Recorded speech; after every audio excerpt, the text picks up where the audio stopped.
Hello, everybody. That's how I always start up my show. All right, so we are doing another premiere, and I have a very special guest with me today. Many of you do not know her. She has an account with her husband on Facebook, so some of you have seen her through there. But this is Mrs. Valerie Randall. Her husband is Pastor Rocky Randall. I'm trying to think of like your names. His name is Ricky. Is it Ricky, and they call him Rocky? He's been Rocky since the hospital because he's a fighter. Because he that's died funny. on the hospital table. Like a baby. Didn't know that. What? Yeah. That's so interesting. So he died when he was born? Like twice they had to bring him back when he was like a baby. So Rocky movies were really popular. So they called him Rocky on his little, the nurses did, and it stuck. That's really cool. Now I know. That's really, I didn't know that story. So very cool. But I'm going to pick her brain today. First off, tell us a little bit about you, and your husband, who you're married to, your kids, and what you guys are doing right now. Okay. I'm married to Rocky Randall. We have 4 kids. It's hard to say because I'm used to saying 3 for so long. We have a 21-year-old son, an 18-year-old daughter, a 15-year-old son, and we just had a little girl 12 days after you had your last baby in November, and so she's kind of brought life to the family that we didn't know was going to be there. But he's pastor in Iola, Kansas, a small town of about 4,000 people, and somehow kind of backwards in our minds, the way you think about it, we've been able to also start a mission in Kansas City. Usually the big churches start in the small town, but the Lord did it backwards for us, and so we're just busy with those 2 works and raising our kids and good life. Yeah, their little baby's so cute. And she is Viviana, correct? Viviana. So what are the names of all your kids? Zachary, in order. Zachary, Sharice, Braden, and Viviana. Okay. And then Braden is how old? 15. So they had a big gap. Yes. So she's not older mom like I am, but I haven't stopped having. I don't have that huge gap. So I'm just used to sleep deprivation. Yeah, exactly. Kind of. You're used to having lots of littles, and I'm not. So. Yes, I'm used to having lots of littles. But I've just noticed how it is really cool, I feel like, when you have a gap, because the kids get to see how much you love that little baby, and then they see a little glimpse of how much you love them, when they were little babiys. And I've seen the way that your kids dote on her too. So yeah, it's gonna be fun. Yeah, it's really cute though. Okay, so I was talking to Miss Valerie, yesterday, and we were just talking. She was telling me a little bit about her life, and I found out that she is a 3rd generation, not even Christian. Now, how far back, do you know which generation Christian you are? How far back has it gone, you know? Well, on my mother's side, her grandparents were Christians, but they didn't really live the life. They weren't wicked. They were good, godly people. It was stay at home on the farm, raise the kids, nothing beyond that. And so as far as sold out, wanting to do something for the Lord beyond just raising your kids to be moral kids, my grandparents on both sides would have been like the first. But on my dad's side, my grandparents were the first saved. Okay, well, and they were able to see their mothers get saved into their preaching, which is kind of special. That is cool. But we were talking, and she is in the ministry. She's pastor's wife, and this is the 3rd generation ministry family. Yes, correct. Which is really, really neat. So, obviously, her parents and her grandparents before, they did something right when it came to raising kids, and I kind of wanted to talk about that. We kind of live in a instant gratification society, and there's a lot of people that don't really want to put the work into raising families, raising kids. So we kind of want to talk a little bit about just raising Christians to carry on for generations, because we want generations of Christians. You don't want to be saved and then raise horrible kids that are going to go on to maybe marry someone that's not saved, and then maybe their kids won't get saved. So, we all want to have saved family. My father-in-law was here, I don't know, a couple weeks ago, and he kept talking about his biggest thing is he wants to see Tommy McMurtry the 27th or whatever, because he's Tom McMurtry the 1, my husband's Tommy McMurtry the 2nd, and my son is Tommy McMurtry the 3rd. So he always talks about, I want to see Tommy McMurtry the 27th step through heaven, step into heaven, and that it's a big deal to him that all his grandkids that are able to are saved, that have been able to reach that age. So looking back at what your parents did raising you,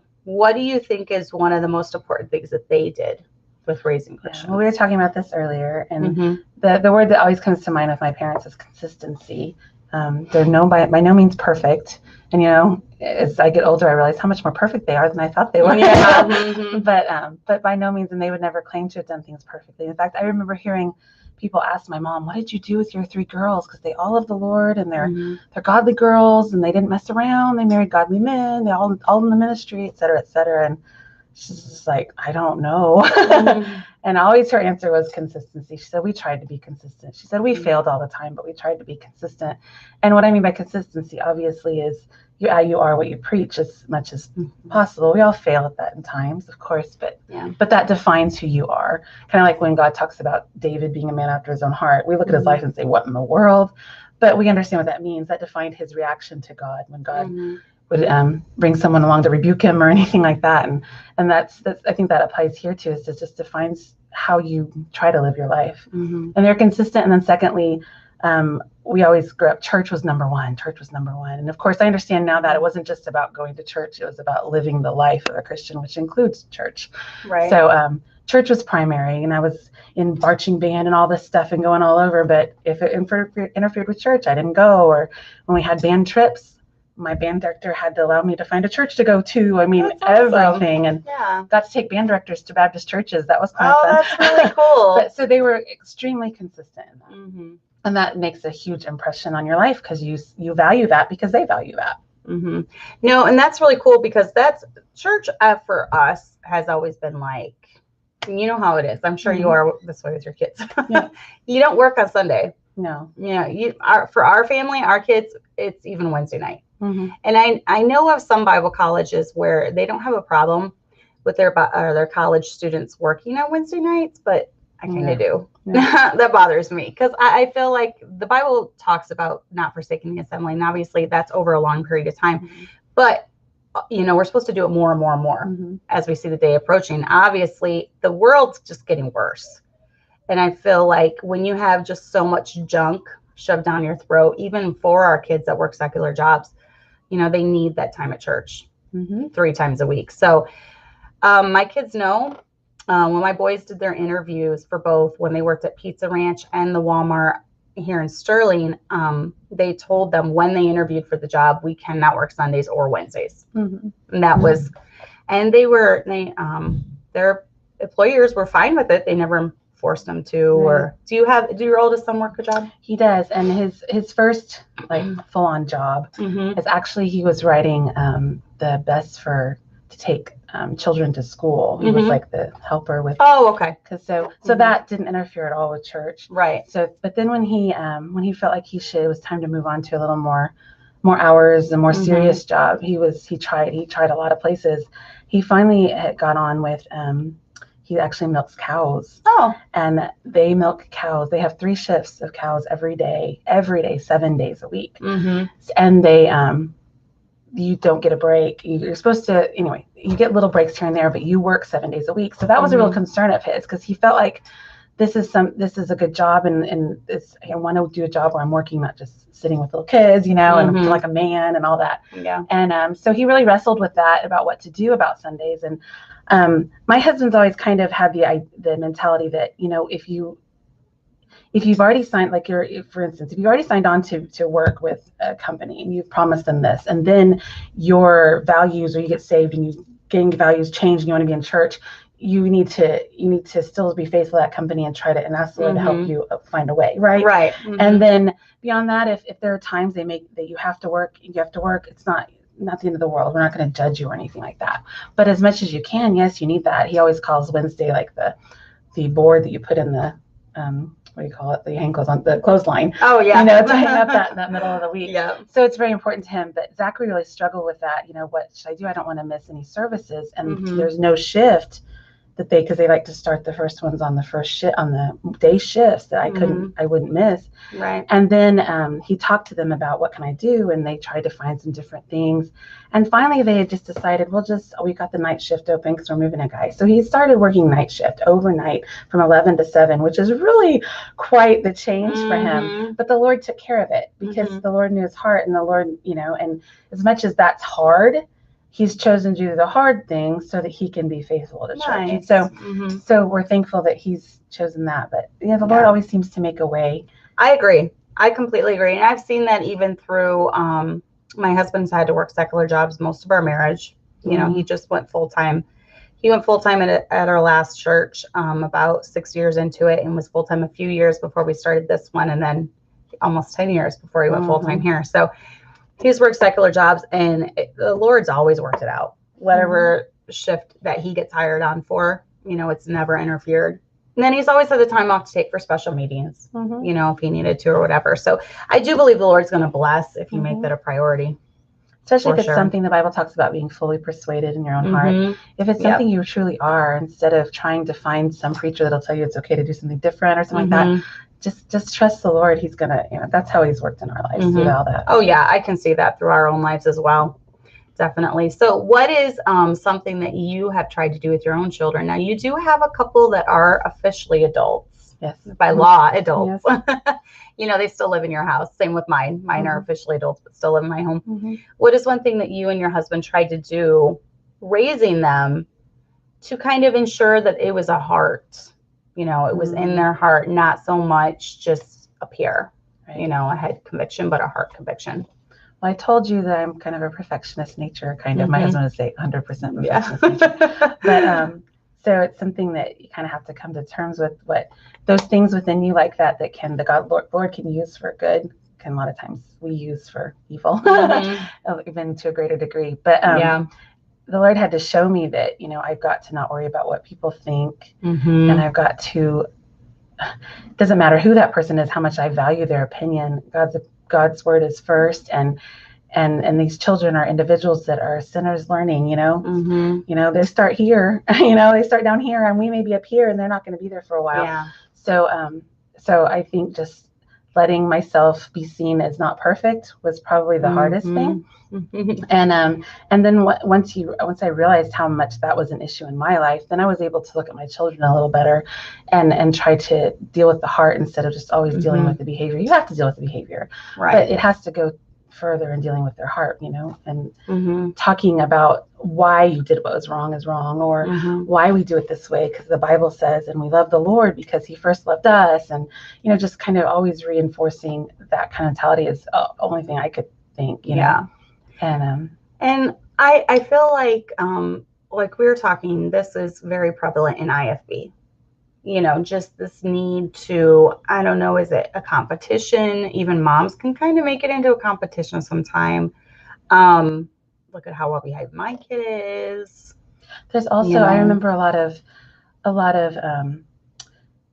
maybe it comes from the lifestyle evangelism type of mentality, that if you know, the world sees that that you're not doing it right, if something doesn't go right, then they're not going to want to serve your Lord and want Jesus too, which is false. And in fact, it works the opposite. When they see you struggling at still having the joy of the Lord and still wanting to serve him, that's when they're like, wow, how is, you know, that's when they care, when they're there's going to be a desire for it. But anyway, so I think that I saw a lot of that, a lot of be careful how you behave because people are watching. Well, there's sometimes to talk like that, but it was taken too far. Yeah. No, I completely agree. I saw it too. And then I would also see, even as a teenager, I remember seeing this, like it was almost like parents would make a huge exaggerated show of disciplining their kid in front of people. Like, look at me, you know, I'm this hardcore disciplinarian. And that really bothered me even as a teenager, because I kind of had a feeling that probably wasn't like that at home. Or some, you know, if it's this bad in front of me, what is it like when they're at home? You know, because I actually saw like a parent pick their kid up and like swat him as he's like flying through the air. And I'm like, what in the world, you know? And that just always hit me wrong. I think as a teenager, and if we view it kind of like God deals with us. Yes. And I think that's and there's times we do fall flat on our face in front of people. There's times our children do things that we do have to call out in front of people. But he deals with us, you know, he's so gentle. Right. And would we want to be hammered in front of absolutely everyone we know and love? Yeah. Because I've noticed my kids are pretty sensitive too. The older they get, especially, I don't know how yours are, but the older mine get, the more if I have to deal with them about something that needs to be in private. Our Braden is the most like that. he just can't stand to be called out in front but of he's people. very much like his mother, perfectionist mentality. So sometimes I maybe I'm mean. Sometimes I do it on purpose to try to bring him down a peg. I know I need it too. But anyway, but he's a great kid. But yeah, he really struggles with getting in trouble in front of people. Yep. Yeah. And I've noticed that the older, and especially my boys too. No, I mean, which boy wants to be called out by his mom? You know, it's one of those things. But another thing we were talking about was, what was it that we were talking about in the nursery? Where, just the hypocrisy, just how sensitive kids are to seeing hypocrisy in their parents. And that kind of goes along with consistency. But what are some ways that you think parents could maybe be hypocritical in how they're living? Okay. Well, I mean, that can take many forms, I think.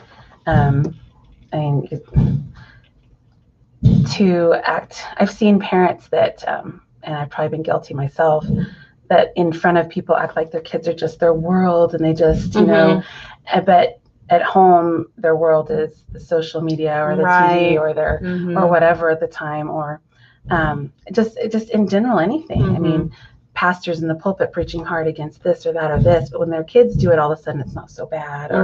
Or and sometimes that's in public, sometimes it's in private. I've seen, you see that everywhere, and you see it in ourselves sometimes. And but just in general, anything that you would say that you believe or you live like, and then you don't at home. That's hypocritical, and it's going to damage your children deeply. Yeah, it really is. And kids are very, very sensitive to this. I've noticed that my kids tend to, or any kids, they're perceptive of people. They can tell if a person's faking it or if they're the real deal. You know, they can tell. So, and we've given, I'm not saying that. We joke around with our kids. Sometimes we'll be at a place, we'll give them what we call a scare talk, like, you better behave, you know. And my husband he'll make a little joke. He'll like, we want these people to think we're good people. My husband says, you don't want to disqualify me from the ministry. Disqualify me. So he jokes about it too. Yeah, I think that must be a guy thing, because my husband, he says it tongue in cheek. People, relax. It's not. We are good people, I think, but he's always like, we want these people to like us. We want these people to think we're good people. Yeah, you know, and my kids laugh. Well, my kids are teenagers, adults. They understand we're joking. Exactly. That's the thing too, is knowing when to what your children's age are and where their brain, you know. Have fun with your kids. Yeah, it's okay to joke around, guys. But yeah, and I think too, I think a lot of parents, and it goes along with the whole kind of making you look good to other people, or they put very, very high unattainable expectations on their kids, where then their kids get very frustrated. And I think this kind of goes along with the fathers provoke your children not under wrath, because dads can do it a lot too, putting really high expectations on maybe their sons or their kids to this level of perfection. And especially if you are in the ministry, I don't know. I feel like, have you seen this in pastors' families a lot, where they do, it's almost like they have tattling church members? My church is super good about this. They don't do this. But yes, the organist when I was a child. I mean, every other kid in church could be the devil himself. But if I strayed one step, she was all over me, and she was going and lecturing my mom. And so my mom had to deal with handling her in a Christ-like spirit, as well as teaching me without me getting a bitter attitude towards this woman. My mom did an excellent job of that. We just didn't talk about that woman then, Yeah. How did your mom deal with it when the lady would come to her? We have our own way that we've kind of dealt with people, because it's happened with my kids too. Not so much at this church. Previously, in years past, it's happened where it seemed like they had targets on their back because they were extra, watched, because they were the preacher's grandkids. But what did she do when the lady would come to her? My mom isn't afraid to just listen with a smile, and then kind of gently and determinedely put you in your place. I like her. And I've never met her, and I like her. But and so that's kind of how she'd handle her. And there were times she'd just listen and say, well, thank you, and just walk away. And then there were times that she would say, well, you're out of line. And with us, it would just be, don't worry about it. Just do what I tell you to do. Oh, I like that. You know, instead of, let's not talk about the lady. Let's not talk about what she did wrong. Because that's not going to help your children at that stage. Let's just talk about what you need to do and how you need to respond. And your job is to obey me. So that's what you need to worry about. I like that. And that's how she handled it with us. As far as the lady, I really don't know that much because I never see it. I, you know, just later talking about it, because she wouldn't do that in front of us. I mean, I guess she would have if she had to, like, you know, but it never happened quite like that. It's always secretive, you know, it's always behind. Why is it always a lady? It was always that way. It was always a lady. I didn't, and it was, did she have kids? I'm trying to remember. At the time, she was an older lady, so I don't know. She was a widow. I don't really remember if she had children.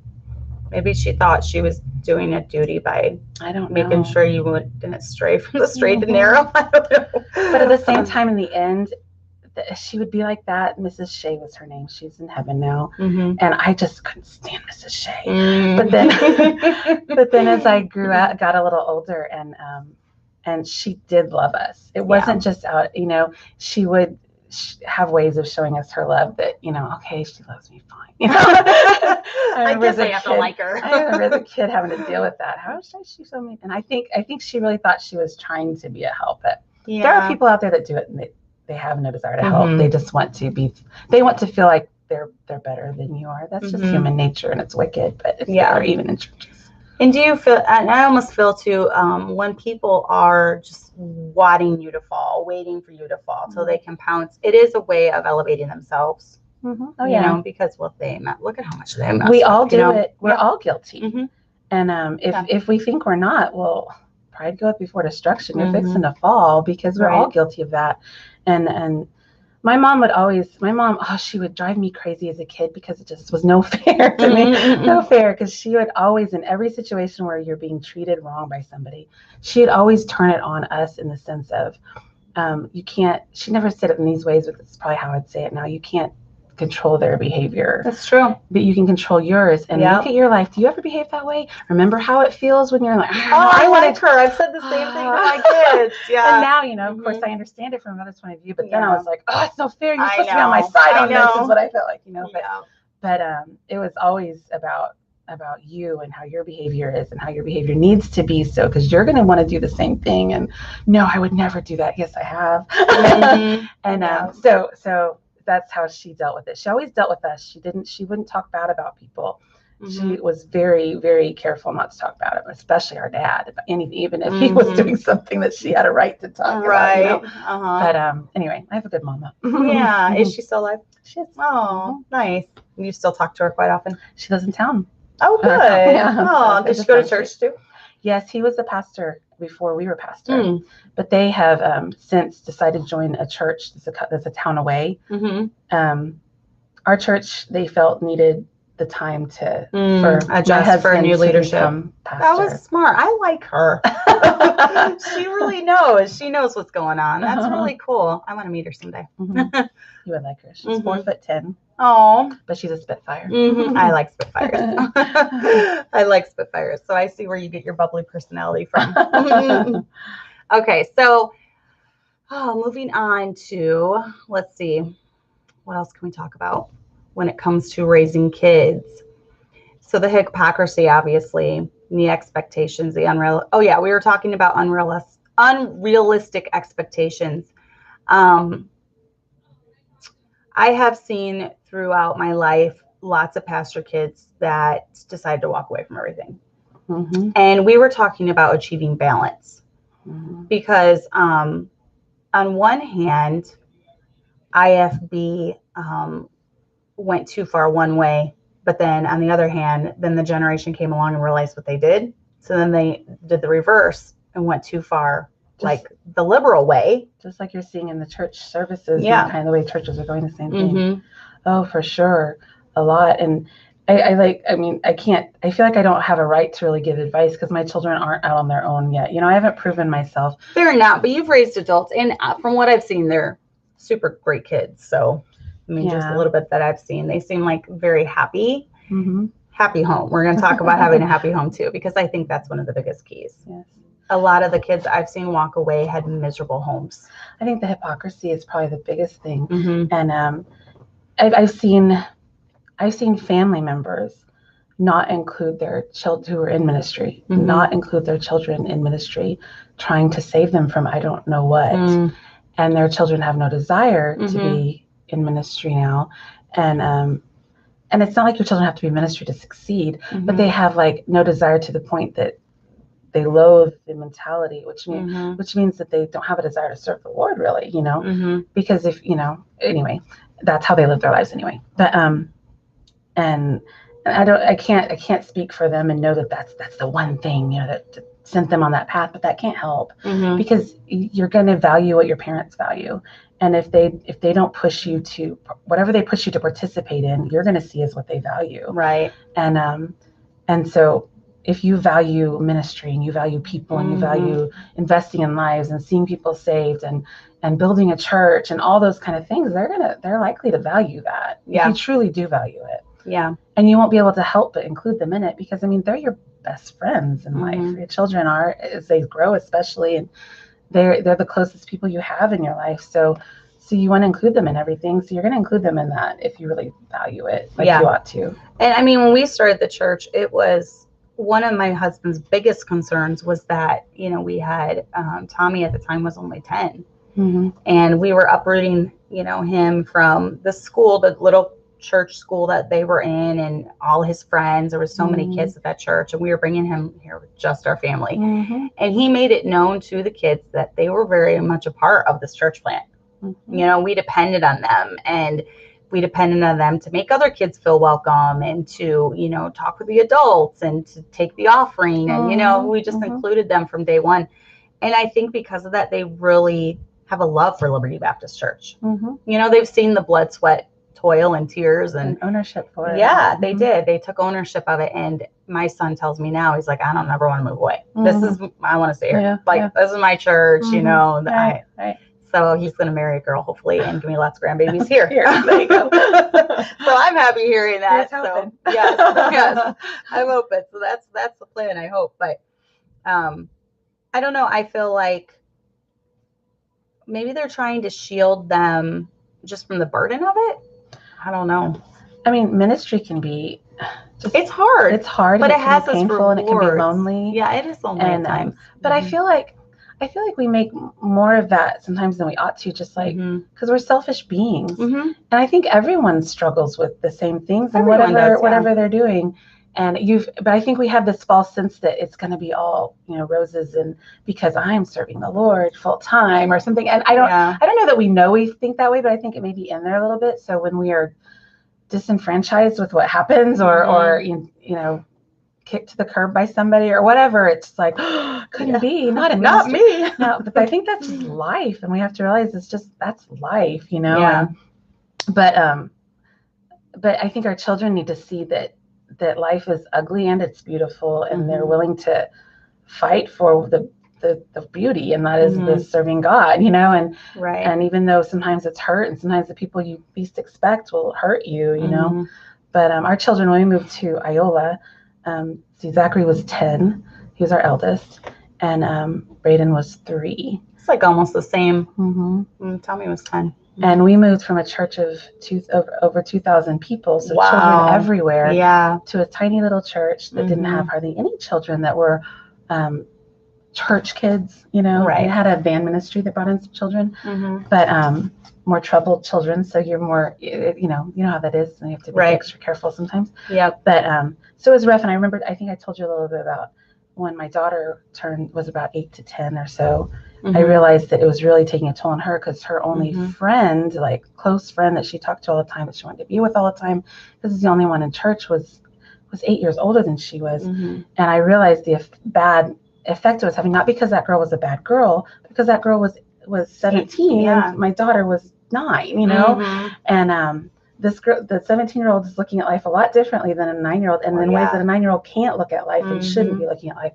And so that we had a couple, years of trying to, oh my goodness, undo what we didn't realize had been done, not in a wicked way, just living life way. Right. And but thankfully the Lord got a hold of my daughter's life, and she submitted to our will, and God's really blessed her because of it. And she has so many friends now, most of which are pen pals and, stuff like that. But the Lord's brought other friends in her life as the church has finally started growing a little bit more and stuff like that. But it was a rough go for a little while with them. But I also have to remind myself, we talked about being perfectionists and taking on everything. And you play the piano, I play the piano. You play the flute, I play the flute. Yeah. You sing, I sing. I told you we're right. So, I mean, we have a lot. Yeah. You write, I do not write. My daughter writes. Yeah, maybe that's where the gene went. But, you want to do all those things. I want to be best.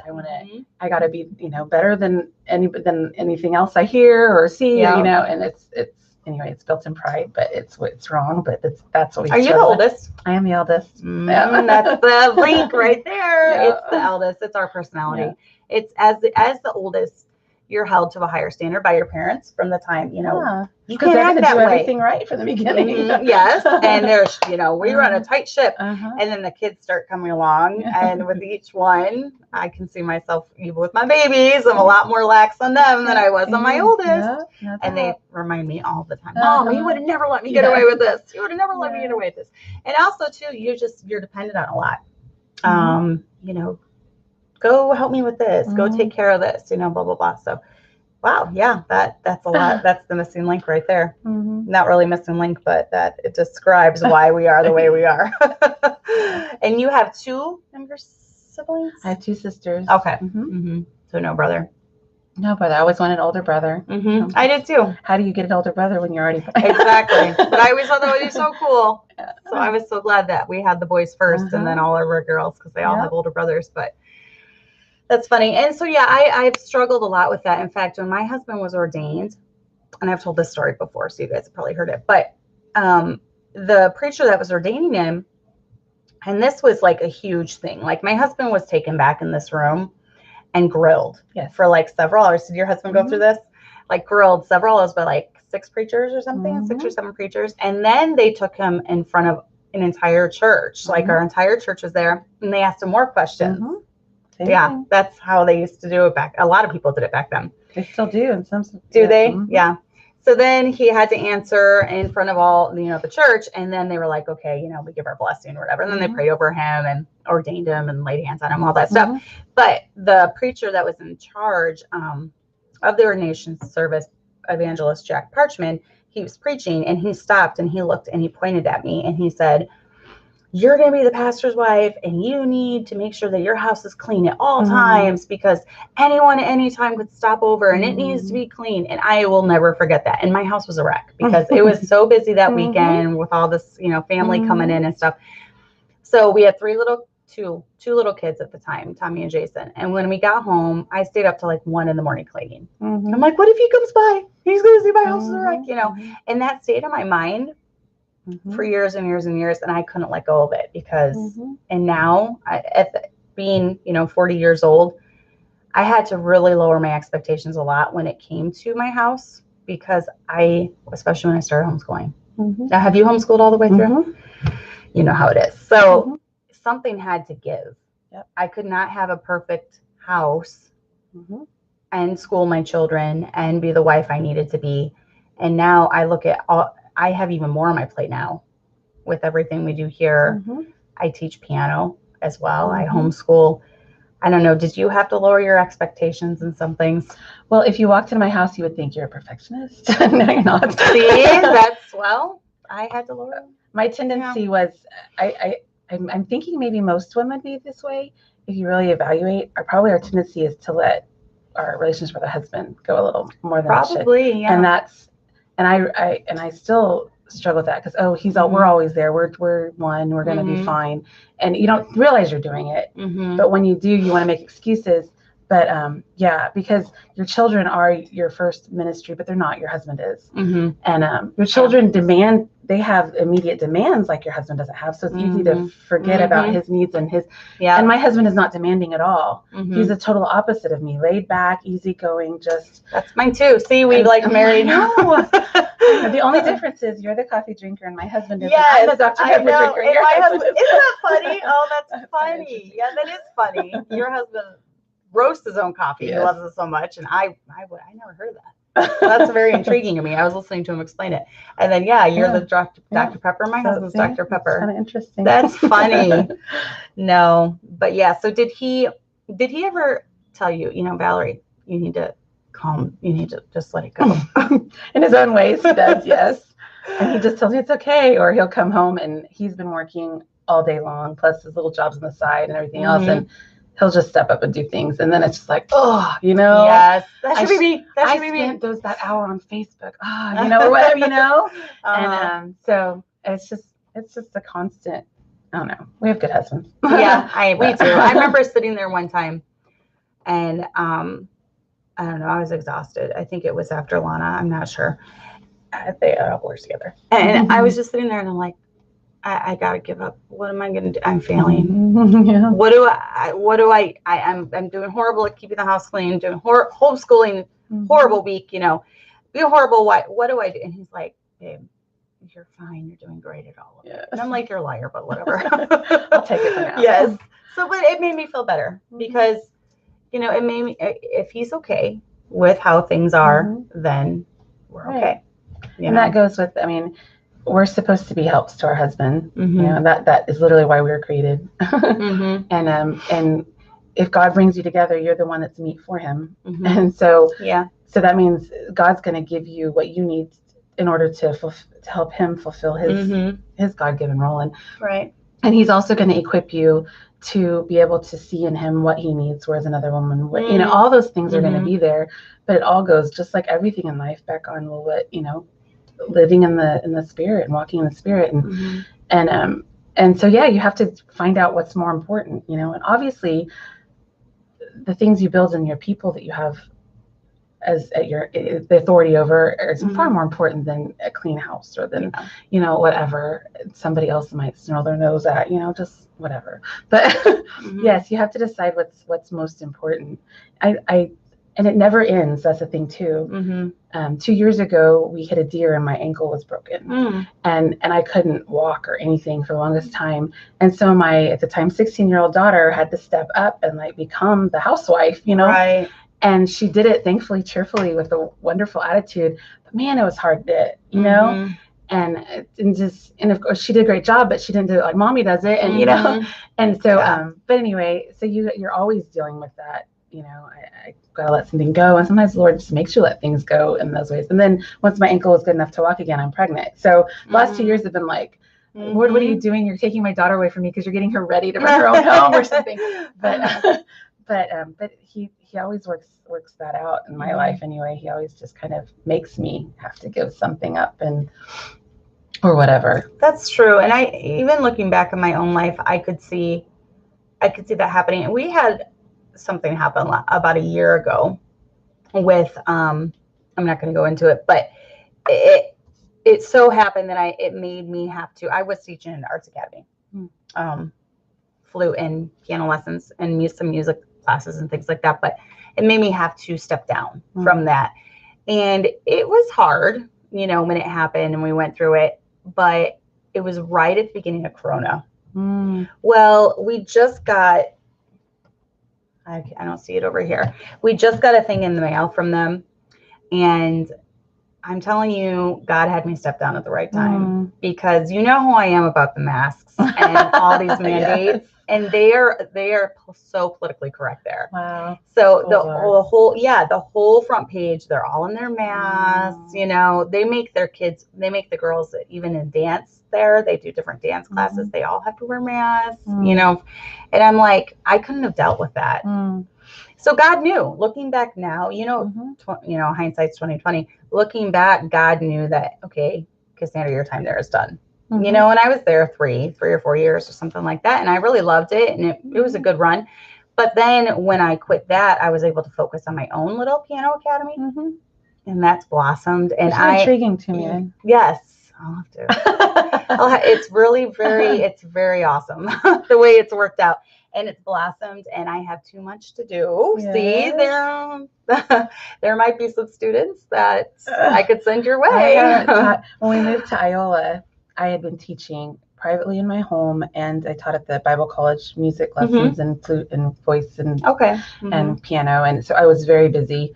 teaching, right when I was supposed to be homeschooling my children and everything.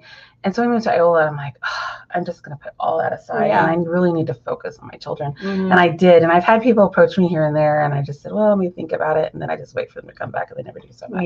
But anyway, well, the nice thing about it is that you're doing it right from your own home. So, your older ones that are, obviously, you would need a little help with Viviana. But even still, I'm in a perfect place now, better than I was when I was doing it before, and all my kids were little, and now they're all gone. I know. It's awesome. You go log in, and you're doing lessons right there from home. It's like, before I was driving a half hour, using all this gas money. I would eat along the way.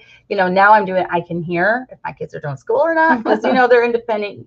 Lana does videos, Rebecca videos, and then they're doing independent work, the other ones. So you can, it's really nice. You'll have to pick my brain about that a little bit later, but I have too much. And so I look now and I'm like, God's plans are so much better than mine.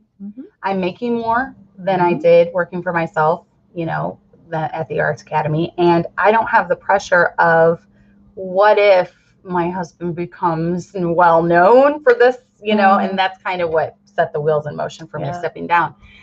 And I resigned willingly. I wasn't like fired, or I resigned willingly, but God's ways are better than our ways, for sure. And he always works it out. But you personally, though, what are some things that your parents taught you that really stayed with you and that you kind of transferred onto your own kids? And hopefully they'll transfer onto their own kids. I know we talked about the consistency and the church. What about character traits? What was some things that they taught you? Well, I think I talked about my mom a little bit, about how to approach situations. She always internalized it in the sense of, look at yourself first and fix yourself. You can't. And I love what she said about the behavior, because that is what I tell my kids all the time. You cannot control other people's behavior. You can only control your response, their response to your behavior, or your behavior itself. And even learn from that and recognize that you're potentially you're probably gonna want to behave that way sometime too, and remember what that looks like, and how much it hurts you, and how it even damages them, and it can be a lesson. I mean, if we could always just learn from other people's mistakes, wouldn't life be so much easier? But we don't. But we could try to instill that in our children, and that kind of stuff. Consistency, just. My mom's very gracious, where I am not. I'm kind of like black and white. I struggle with that. My husband is extremely merciful and gracious. Mine too. And I'm like, really? You're going to give them another chance? I know. I'm like, he's like, Titus 3:10 them already. I know. I've learned a lot from him. I've become more gracious through the years. When I was younger and first married, I was very militant about, this is right, this is wrong. There's no exception, no situation is different, And what unfortunately that is, it's a hypocrisy too, because we don't treat ourselves that way. No, we give ourselves leeway. So the Lord smacks me a lot with that, and He helps us through our children to see that in all those things in ourselves all the time. How many times I'm getting on my child, and the Lord's just like, bonk. I am your child, and I should know better. I guess I do that too. Yeah, exactly. But what was I going to say along those lines? Just with the what was I going to say with the graciousness? Oh yeah, I've learned so much from my husband's example about forgiving and forgiving and forgiving. And there's so many times when I just want to be done with someone. And I don't know, I feel like the older we get, I look back, I don't know if you're like this, but I look back to when I was first married. And when you're 20, how old were you when you got married? I was 21. He was the day before he turned 21. Okay, so yeah, almost the same age.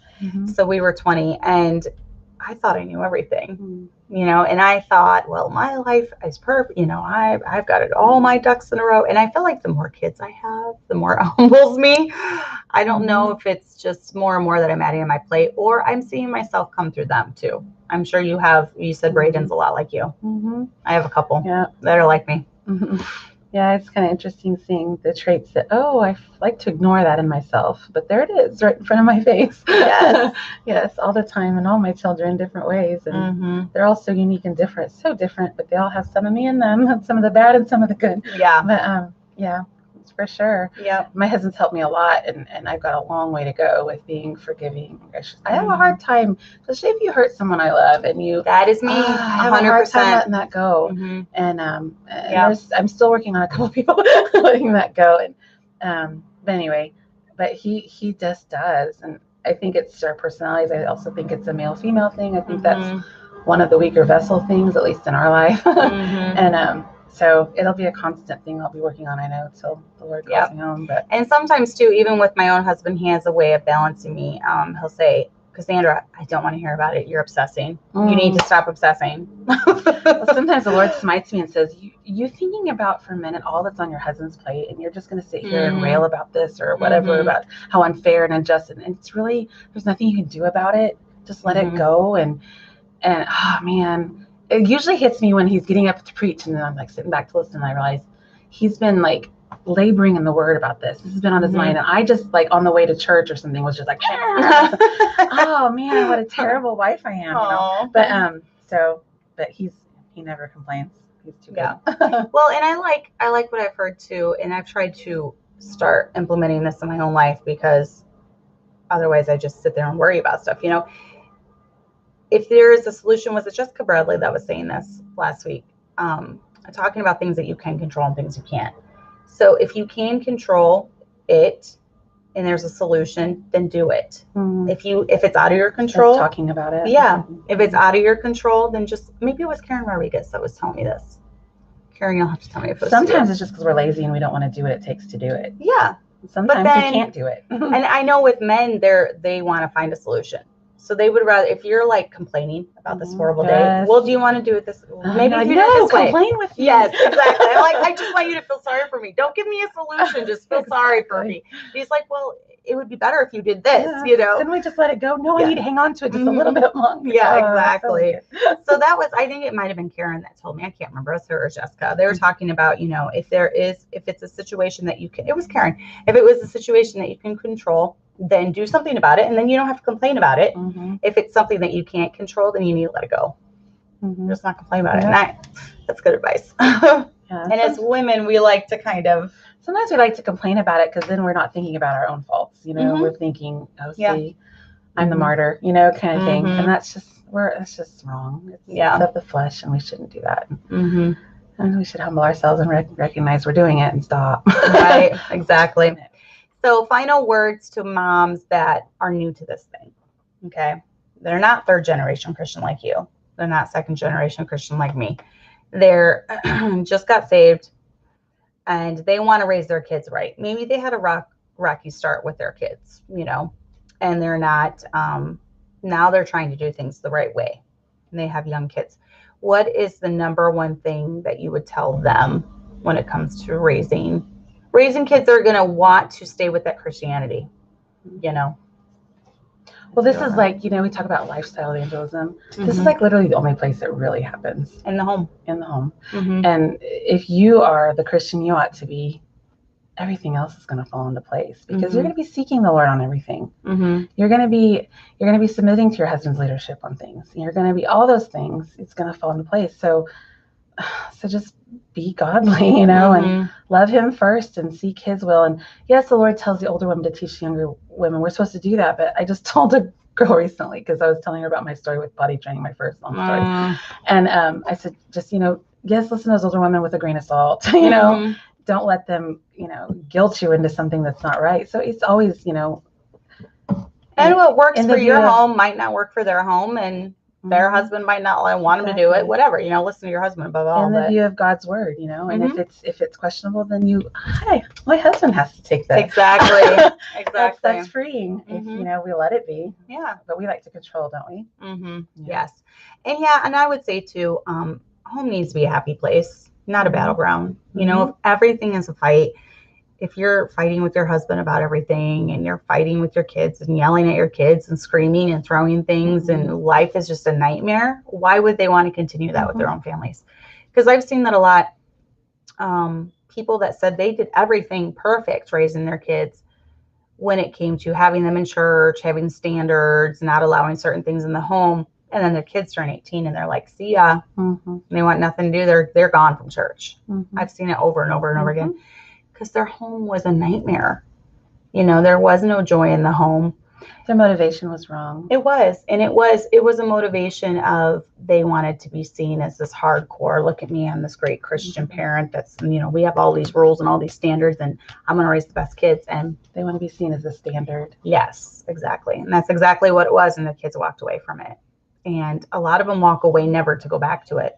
And, that's obviously both me and you. We want our kids to stay in church forever, you know, and be good Christians and to love the Lord. That's my desire. Yep. Because we know we love our children. I remember telling my daughter when we were going through that little time when she was 8 to 10 that, you know, I could be your best friend because nobody loves you and wants the best for you as much as your mother. And so then the best for them we should know from experience, at least somewhat, is to serve the Lord and put him first. And so we have to be the example in that. And I fail every day. But trying to keep the focus in the home on look what God's done for us and how good he is to us and what he wants from us in return is actually, you know, a joy to do, you know. And anyway. And I would say too, if you are in the ministry and you're raising ministry kids, raising PKs, it obviously the ministry it's busy, it's hard sometimes, it's hurtful when people stab you in the back or whatever. But for us personally, we tell our kids all the time, you guys are so blessed. Yep.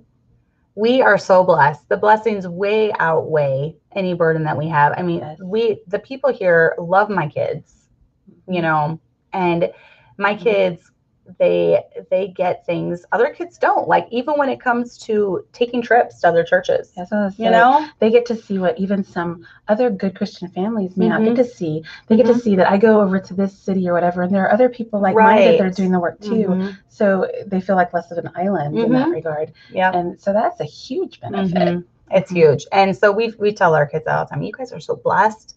You know, the ministry, we feel like it's the best place to be. We love it. And I think your kids can see your love, you know, for that. It's not just, oh, you have to go to church, you know, and it could be that way for any lay family, you know, not just in the ministry, you know, go to church and love it. And yes, we get to go to church. We're so excited, you know, don't be like, oh, pastor's going to call us if we don't show up. Because when it comes down to it, we're all supposed to be living for the Lord. Right. We all have different roles in that, in life, but it's just, ministry is a blessing for our children. And I feel that way as having grown up that way. I feel very blessed. I feel very doted on. I feel like, you know, I was shocked when I grew up and realized not everybody loved me, you know. You know, it's that kind of feeling. Yes, I talked about Miss Shay, but I knew she loved me really good, you know.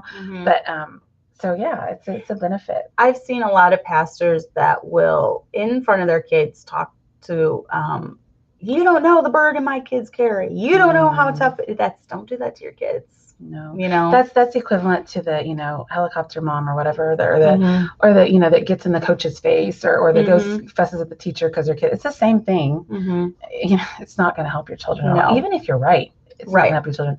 My mother never did that in front of me, and I'm so thankful for that. She dealt with things in private with people concerning me if she needed to. Even in middle school, I had a teacher that. She was Black. I'm white, obviously. And she was out of town and she was gone. And so we had a substitute and we had to watch this movie was our activity for the day. My parents found out what movie and said, my daughter will not be watching that movie. And so when she got back, she decided to in front of the class to scream me down as a racist. That's why I went and watched this movie and all this stuff and just scream at me. I was in 7th grade and she took me out in the hall and just played. And so I'm just like, what in the world? So I go home and tell my parents. I mean, even in that situation, they never said anything bad about this woman who was wicked as could be.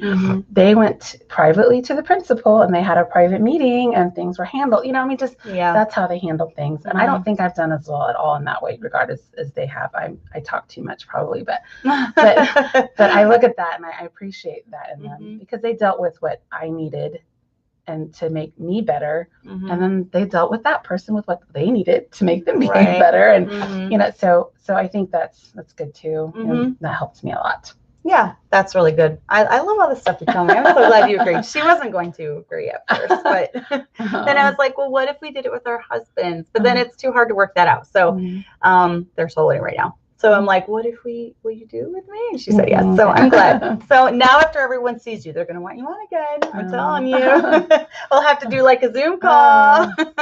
We have bad internet where we are. Oh, yeah. Use that excuse. I see how it is. But yeah, no, I enjoyed it. I'm going to wrap it up because it's been almost an hour. So see, look at that. It went quick. But anyways, guys, I'm going to try to get on Mrs. Boyle next week. So stay tuned for that. I haven't asked her yet, just like I didn't ask you until right before. But I hope you enjoyed it. Like, share, subscribe, all that good stuff. And we will see you guys next week. Okay. Thank you. Say bye. Bye. Hi.